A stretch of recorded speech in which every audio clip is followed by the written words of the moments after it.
하나님의 놀라운 축복이 늘 함께 하시는 줄로 믿습니다. 오늘은 사무엘하 5장 17절로 25절 말씀을 본문으로 하여서 함께 은혜를 나누려고 합니다. 여러분, 가나안 정복전쟁 당시에 이스라엘 군대는 여리고성 전투에서 큰 승리를 거두지만은 이어진 아이성 전투에서는 패배했습니다. 물론 아이성 전투의 패배는 여리고성 전투에서 하나님의 것을 훔친 아간의 죄가 주된 원인이었습니다.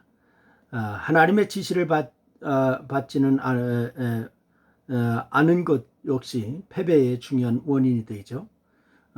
아이성은 여리고성에 비하면 아주 작은 성입니다. 그런데 이 전쟁은 여호와께 속한 것임을 고백하면서 하나님의 지시를 기다려야 됐던 것이죠. 하지만 여리고성 전투의 승리가 이제 아주 사기가 올랐습니다. 그래서 이스라엘 군대는 아이성을 쉽게 보고 하나님의 지시 없이 전투를 시작하였다가 패배했습니다. 그런 점에서 볼 때 다윗은 늘 겸손을 유지한 신앙인이었다라고 이렇게 얘기할 수가 있을 것입니다. 그는 전투에서 승리했어도 교만하지 않았어요. 언제나 겸손히 하나님의 뜻을 묻고 하나님의 지시를 받았습니다. 그래서 오늘 본문 말씀을 통해서 겸손이 더해진 믿음의 극대화를 본받는 기회가 여러분에게 있기를 주의 이름으로 축원합니다. 첫째, 우리가 살펴봐야 할 것이 뭐냐? 다윗은 하나님께 묻는 것으로 전쟁을 시작했습니다. 이스라엘의 오랜 대적인 이 블레셋이시죠. 그런데 브렛이지요. 그런데 이 다윗이 이스라엘의 왕이 되자 다윗을 제거하려고 군대를 일으킵니다. 블레셋이. 그런데 그들은 길보아 전투에서 이 사울 왕과 3명의 왕자들을 죽였습니다. 그런데 이 다윗이야말로 이 블레셋의 가장 위협적인 존재라고 생각하고 다윗을 제거하려고 한 것입니다. 그런데 다윗이 골리앗을 죽인 지 오랜 시간이 지났지만은 그들은 여전히 사울이 죽인 자는 천천히요 다윗이 죽인 자는 만만히로다 라고 하는 노래를 여전히 기억하고 있었던 거예요. 늘 그렇듯이 블레셋은 수많은 군인들을 이끌고서 진을 쳤는데 오늘 본문 22절 말씀해 보니까 르바임 골짜기에 가득했다라고 이렇게 얘기하고 있습니다. 블레셋 사람들이 다시 올라와서 르바임 골짜기에 가득한지라 22절은 말씀은 그렇게 말씀을 하고 있습니다. 당시 이스라엘은 7년 이상을 남북으로 나누어져 있다가 이제 막 다윗을 중심으로 통일된 그런 상황입니다. 통일 왕국을 이룬 상황인데 그러니 군대도 잘 정비되어 있을 수가 없죠. 군사 훈련이나 전쟁 준비도 모자랄 것이 뻔한 것이 아닙니까? 그런 상황에서 블레셋의 전쟁은 두려울 수밖에 없었습니다. 하지만 다윗은 두려워하지 않습니다. 골리앗을 죽일 때도 그랬듯이 지금도 전쟁은 하나님께 속한 것이다. 이것을 믿었습니다. 하나님께서 함께 하시면 승리할 것이다. 이 믿은 다윗이 믿음을 가지고 하나님께 여쭙습니다. 뭐라고요? 내가 블레셋 사람에게로 올라가오리까? 여호와께서 그들을 내 손에 넘기시겠습니까? 라고 하나님 앞에 묻고 있습니다. 여러분, 신앙인은 이처럼 어린아이처럼 순진해야 합니다. 물어야 합니다. 누구에게? 하나님 앞에 물어야 합니다. 내 생각이나 상황에 따라서 판단하고 행동하는 것이 아니라 하나님께 묻고 답을 듣고 들은 대로 행동하고 이렇게 해야 되는 줄로 믿으시기를 바랍니다.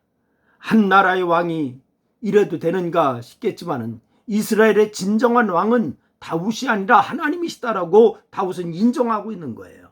그래서 다윗은 이것을 너무나 잘 알고 있었기에 언제나 하나님을 이스라엘의 왕으로 자신을 대리왕으로 인정했습니다. 또한 그러기에 왕이신 하나님께 국정이나 전쟁에 대해서 묻는 것을 부끄러워하지 않는 거예요. 신앙생활에 성공하려면 이처럼 우리는 겸손해야 합니다. 늘 겸손한 성도가 되어야 될 줄로 믿으시기를 바랍니다.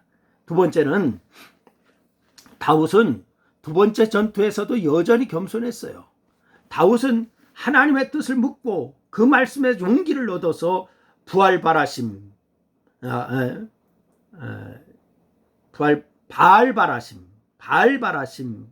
바알브라심에 도착하죠. 지명 이름을 제가 많이 헷갈리는데 바알브라심에 도착합니다. 이어서 이 블레셋과의 전투에서 큰 승리를 거두었어요. 이 블레셋 군대가 아무리 많다 하더라도 하나님께서 함께 하시면 하나님을 전적으로 의지하는 이스라엘 군대를 당할 수가 없었던 거죠. 그래서 이 다윗은 큰 승리를 거두었음에도 불구하고 교만하지 않아요. 오히려 겸손히 이렇게 얘기합니다. 여호와께서 물을 흩음같이 내 앞에서 내 대적을 흩으셨습니다. 라고 이렇게 대답하고 있는 것을 우리가 발견할 수가 있습니다. 여러분, 전쟁의 승리를 하나님께 돌렸습니다. 이거 참 귀한 신앙이죠. 믿음이 아닐 수가, 참 귀한 믿음이 아닐 수가 없는 거죠. 그런데 얼마 후에 블레셋이 다시 또 이스라엘을 공격하려고 진을 쳤습니다. 이때 다른 사람 같으면 어떻게 하겠어요? 이전의 승리를 떠올리고 무조건 공격했을 거예요. 저번에 이겼다, 이건 우리가 반드시 승리한다 하고 공격했을지 모릅니다. 그런데 여리고 성전투에서 승리한 이스라엘 군대가 아이성을 무턱대고 공격한 것처럼 그렇게 했을지 몰라요. 하지만 다윗은 이번에 또 겸손히 하나님께 묻습니다. 자신감이 충천해도 모든 준비가 다 되어 있어도 겸손한 자가 이렇게 하나님의 지시를 최우선하는 거예요. 여러분, 그래서 오늘 본문 말씀처럼 다윗은 하나님의 지시를 따라서 지난 전투와 달리 기습작전을 펼칩니다. 그들 뒤로 돌아서 뽕나무 숲을 맞은편에서 그들을 기습한 거예요. 그런데 이때 이해하기 힘든 것이 있죠.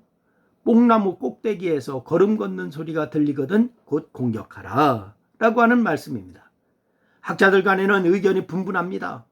우리는 그 소리가 이스라엘 군대의 진군 소리라고 믿습니다. 블레셋 군대를 치려고 나가는 하나님의 군대의 진군 소리. 그런데 결국 이 다윗과 이스라엘 군대는 하나님의 작전에 순종한 결과 하나님의 적극적인 개입하신 가운데 큰 승리를 거두게 돼요. 그래서 오늘 25절 말씀에 보니까 그 얘기를 하고 있습니다.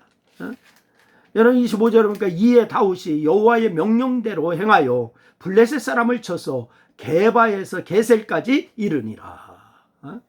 여러분도 겸손히 믿음으로 행하되 여호와의 명령대로 행하여 늘 승리를 거두는 역사가 있기를 주의 이름으로 축원합니다. 기도하겠습니다. 하나님, 고맙습니다. 언제나 하나님이 우선이어야 됩니다. 언제나 하나님의 말씀에 전적으로 순종하여야 합니다. 하나님, 우리를 그러한 믿음의 사람이 되게 하시고 다윗처럼 하나님 앞에 묻는 그러한 믿음의 사람들이 되게 도와 주옵소서. 예수님의 이름으로 기도하였습니다. 아멘.